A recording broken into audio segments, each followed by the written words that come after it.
Artem Akhmerov was captured by the Russian-backed separatist forces and kept in a prison cell for 15 months in eastern Ukraine. The militant sentenced him to 17 years behind bars. His crime? He and a friend burned the flag of the so-called Luhansk People's Republic in the center of Luhansk. Artem was released during the prisoner swap in December. He lives in Kiev now. Artem says the most pressing issue right now is keeping a roof over his head.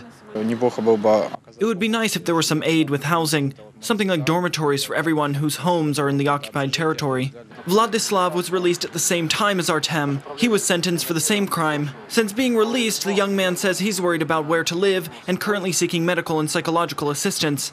Artem says that many of the 73 Ukrainians who were released during the December swap are in need of help. I am in constant contact with the guys. They need medical assistance. Many of them need dental implants, vision correction, and complicated heart surgeries. The Ukrainian government recently approved a one-time payment of 100,000 hryvnias, or about $4,000 for those who were released. The cabinet of ministers has also started an assistance program.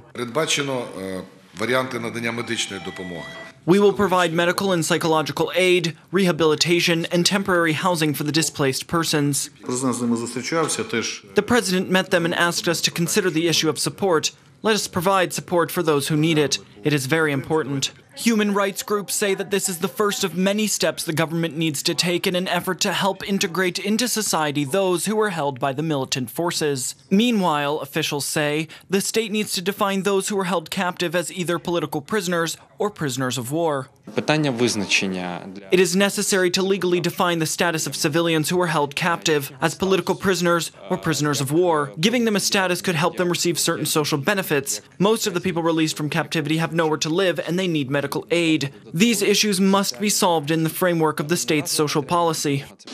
A prisoner exchange between the militants and the Ukrainian side was held on December 27, 2017. 73 Ukrainians illegally held by the Russian hybrid forces in the occupied territories were released in one of the largest prisoner swaps since the start of the conflict in 2014.